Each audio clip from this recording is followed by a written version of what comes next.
Hey, it's Mike Hambright with Flip Nerd. Welcome back for another episode of our Flip Nerd VIP interview show. Today I have with us AG Gupt from, he's the CEO of RealAcquisitions.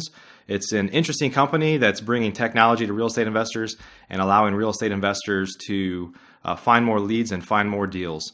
Before we get started with our interview, one you don't want to miss, let's take a second to recognize our featured sponsors. RealtyMogul.com is an online marketplace for real estate investing, connecting borrowers and capital from accredited and institutional investors. Get a rehab loan fast and close in as little as 10 days. Rates start as low as 9%. We'd also like to thank National Real Estate Insurance Group, the nation's leading provider of insurance to the residential real estate investor market. From individual properties to large-scale investors, National Real Estate Insurance Group is ready to serve you. Please note, the views and opinions expressed by the individuals in this program do not necessarily reflect those of FlipNerd.com or any of its partners, advertisers, or affiliates. Please consult professionals before making any investment or tax decisions, as real estate investing can be risky. So, AG, welcome to the show. Thank you, Mike. Looking forward to. Good. How are you today? Doing very well. Awesome. Well, you guys are making some noise in the industry and helping investors buy houses in some unusual ways and kind of rolling up some of the lead generation activities. Why don't you take a moment to tell us a little bit about you and your background, and then we'll kind of get into talking a little bit about your company and some of the services you provide. So it's stereotyping a background of an Indian, but my an exactly stereotypical Indian background came from a consulting services background.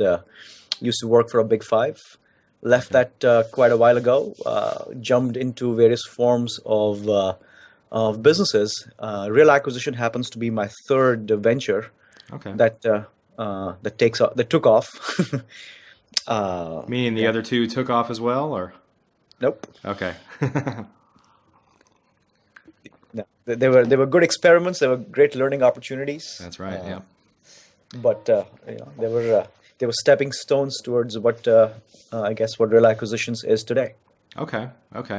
And talk a little bit about, before you get into the details of what you do, we were talking a little bit about how there's a lot of fragmentation in the real estate investing industry. And there's really, in many ways, technology is always late to the show in the real estate investing space. And I'm sure that's where you saw some opportunity to enter. And did you have, before starting this company, did you have experience or background in real estate investing? Not at all. Not at all. Okay. Tell us a little bit about that, like how you kind of identified the opportunity and then how you're obviously taking advantage of some of the fragmentation and lack of technology that most real estate investors have access to. The story really is that in 2007, I bought my home in the Galleria area of Houston, and like most subdivisions or locations right in the center of a city, land is always a commodity. So I live in this townhome, this 2,500 square foot lot of land, and I wanted to buy some land next to me. So for almost 7 months, I saw a completely vacant piece of land next to me, and no matter what I did, I could not figure out who that land belonged to. Why is it that it's not on the market? Who's the agent representing that? And that's kind of sort of what opened up a Pandora's box in my investing career, which is how do you chase and acquire an off-market property? That's the bottom line question that I tried to answer. And the hoops that I had to jump, the amount of money that I had to spend, the guru chasing I had to do for 4 months to try and figure out how to buy an off-market property is what RealAcquisitions resulted in. Okay. And so did you buy that piece of land? I did. I absolutely did. Right. And in the process of buying that piece of land is how I got to meet my business partner, Clay Cahoon. And to answer your question, he was a pretty seasoned investor, had been in the market for almost 7-8 years, actively investing. And through my process, through my journey, I came across him. And that's how, along with Clay Cahoon and another third friend of mine who was a technology background, gentleman by the name of Kurt Lund. That's how Real Acquisitions came to be in 2009. Okay, okay. And so tell us a little bit about what your journey is. It's essentially to access information that's not readily available or to consolidate it from multiple sources and try to determine whether there's some sort of trigger that may notify your partners or your customers that there is a motivated seller behind there somewhere. Is that essentially what you're doing? Yes. So think of us as a data integrator or a data aggregator that combines four buckets of data. First is appraisal. Having access to appraisal records for a GMA or an MSA gives us access to almost 2 to 3 million properties, for example, in Dallas. Similarly, about 2 to 3 million properties in the greater Houston market area. And you combine that, you juxtapose that with your traditional inventory on the MLS, which is less than, in Houston, for example, as of this morning, there are less than 5,000 single-family homes available for sale. Pretty much the same, more or less, in Dallas. So almost 2.8 million in Houston versus 5,000 on the MLS. A big difference. Yeah. So we take the appraisal records. The second bucket that we deal with is district and civil records. So district court and civil court records give us access to information like probates, information like bankruptcies, information like tax lawsuits, and many, many various different kinds of distresses that attach themselves sometimes to a property, sometimes to an individual. Okay. The third bucket that we deal with is MLS. You obviously need MLS to properly evaluate and come up with an actual market value of an asset. ARV, in our language, we call it ARV, which is the after repair value of an asset. That's Right. number 3. And number 4 is land records. So land records gives us access to primarily two things that we need. One is obviously the deed. The other is the deed of trust, which helps us create many multiple offers, many creative offers, because now we have an immediate access to equity. And then in addition to that, it also gives us opportunity to look for distressed title issues. Contrary to popular belief, properties that do not have a clear way or a clear to closing offer many opportunities for investors to do creative acquisitions. So Sure. that's in a crux what Real Acquisitions is. Now, as a data aggregator, anyone can go right now to a courthouse and get, let's say, listings or gets the entire download of the probate. Right. But here's the question. How do you match Lot 3, Block 5, Stonehenge to the actual 123 Main Street that the address correlates to? Right. Because as you know, as an investor yourself, that none of these four entities, the MLS, the appraisal records, the land records, and the court records, none of these four people talk to each other. Right. So our strength for the past 2.5 years has been building that engine that seamlessly integrates this information. Okay. Okay. That is Real Acquisitions in a nutshell. Okay. Awesome. And I assume a challenge. Do you operate outside of Texas today, or do you operate in other markets as well? No, right now we are primarily focused on Texas because Texas being a non-disclosure state gives us the opportunity of solving that non-disclosure problem where a lot of information is hidden. So how do you extract that information and make it searchable? Right, right.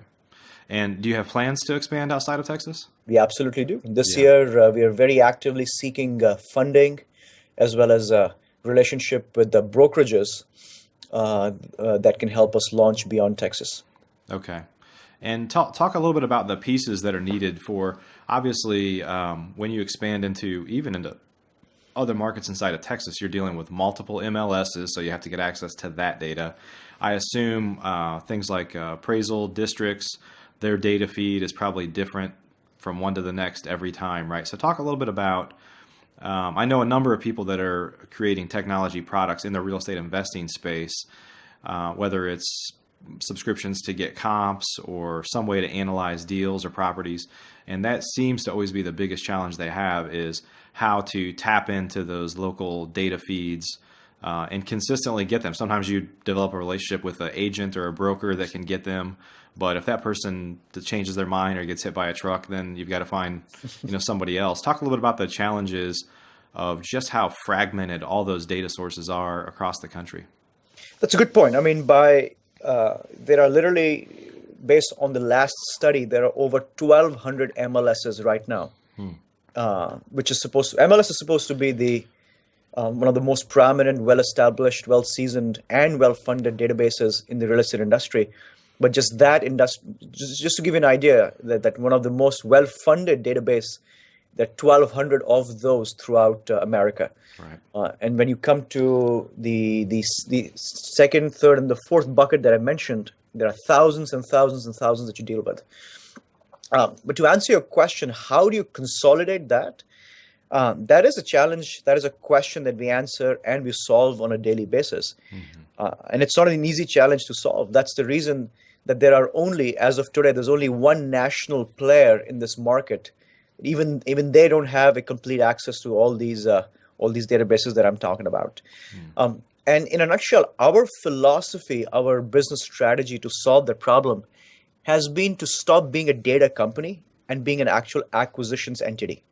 So last year in 2013, we rebranded ourselves. We rebranded our licensing. We rebranded our internal operations to become a full-fledged brokerage.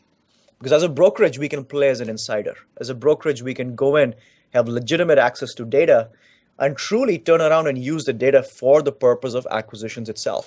So internally, we are doing a lot of acquisitions using that data ourselves, providing turnkey operations, like you may have noticed on our site recently, to our investors and our clients. And what that does allow us is two things. First, as I mentioned, a legitimate access to local MLS, because getting access to public data like court records is not typically a big deal. It's just a question. It's just a function of having the right funding in place, because some of the public data can indeed be very expensive. But once we have access to the local MLS via legitimate brokerage presence, we turn around and we convert that market into a wholesaling or an acquisition operation by getting boots on the ground, by partnering with the local folks in that market who we provide the data, we provide the expertise, we provide, in many cases, the marketing funding to go out and send out letters, billboards, internet campaigns. And as the calls come in, as the properties come in, our local entities, our local agents, our local partners go and convert these leads into actual contracts, actual transactions for the local community there. So it gives us access to also an alternative and a significant source of revenue in those local markets. Okay. And the actual advertising and things you're doing to generate, I know you have we can get into the different offerings you have shortly, because I know on some level you have subscriptions where somebody can get access to the data and essentially mail them themselves. And then you have kind of a done for you product where you can, even down to having agents work the leads for people and try to get deals that way. So talk a little bit about how you, is that all under the RealAcquisitions brand? It is. It's currently all under the RealAcquisitions brand, but starting this year, given the size and the nature of the operation, the way it's expanding, and obviously because of legal or liability repercussions, we will be segregating the businesses into three separate entities. Okay. And how do you, and this is probably leading into the next question I had a little bit, how do you separate essentially selling your data to some people and then competing against the very same people for the very same leads under one of your other services? It's a great question, and that's a question that we get asked a lot of times. And I think to an extent, before we started the interview, I alluded to the answer. The answer lies in the sheer volume of the data that we're talking about here. Yeah. And to put it in perspective, as of this morning, there are approximately 160,000 properties that are in a serious tax delinquency just in Harris County. There are over 85,000 properties that are in some kind of a probate issue. Okay. And I can go on and on and on. I can talk to you about loan modifications. Right. In the DFW market from February 1st, which is what, 5 days? Right. There were 8,500 loan modifications filed. Wow. And the reality is these hundreds of thousands of potential deals, or it's physically, I'm yet to hear a solid business case of someone being able to come and tell me that there's not enough. The pie truly, without getting into cliches, the pie truly is not big enough Right. for everybody to slice from. Right. Right. So what you may have a tendency to do is use a specific data source that you keep to yourself or sell to one subset of people, so they're not necessarily competing directly with other subsets. Or no? No, we haven't. Like I said, because the volume kind of Right. makes a question moot, at least at this point. Now, Yeah. I'll grant you that there is a challenge that I'm not a fool to not realize that it's coming down the pipeline as the Right. services are growing rapidly. I mean, we grew phenomenally last year, and as a services plan to grow this year, that is a challenge that when it presents itself, and we have some ways that we have thought around solving it. The biggest challenge, as you may realize, is we have given we have I like to say it we have given the iTunes model to the real estate investment world. Now for about $1,000 a year, people can have access to all of these things that I mentioned that earlier they were used to paying mentorship fees and $25,000, $30,000, $45,000 to go to a special convention and then learn of the secret database we've kind of 99 cent we've given the 99-cent model Right. to put it in the iTunes world. How do you take that away from people? How do you now suddenly say, oh, now it's no longer $1,000, now it's this much? Yeah. Oh, now suddenly you cannot have access to this data. Only somebody, it's in a bidding process. Right. So we just have to put the right incentive, because I don't want to forget how we came to be. I don't want to forget that the driving factor for us was to simplify the data process for investors. So we don't want to take it away. Right. But at the same time, we do realize that majority of this data right now goes unused by investors. Majority of investors don't really have the gumption, the skill set, and frankly, the financing to convert these leads into transactions. So it's wasted data on majority of the times, in our opinion. Yeah, there's no doubt that there's this myth in the real estate investor community that this is not a hustle business. I mean, a lot of folks see the end result of, okay, somebody has a house and they fixed it up and sold it. In fact, I was getting my hair cut yesterday and talking to the woman cutting my hair, and she asked, they always ask me, I get my hair cut at, 11 o'clock, and they're like, are you like on an early lunch break? Or I'm like, well, no, I work for myself and I might not even go to the office today. Like, who knows? And they'll, what do you do? And I say, I'm in real estate investing. Oh, I really like, watching these shows where they rehab the house. And the problem is nobody realizes the hardest part is actually finding the houses. So, I mean, rehabbing them is nothing. Selling them is generally nothing. And certainly in the past few years, it's easy. Finding the deals and negotiating it, working it through title issues, all those things, that is like 90% of the work. The rest is easy. Just throw it in the hopper and let it I pop out the other absolutely end. agree. And if you look at our industry, Mike, it's that life cycle of finding a deal, curing issues, getting in a contract. That's unfortunately what has given us a bad name. Yeah. Because people make it a big secret. I mean, if I know the ARV of a property, if I know via the deed of trust, if I know the equity in a property, if via the chain of title, I have a decent idea about what's going on with the chain of title of that property. Right. And if I know my exit, what the hell am I going to do with the property? That's all that I really need. I don't need to pay somebody gajillions of dollars to go and learn these 4 things. Yeah. Yeah.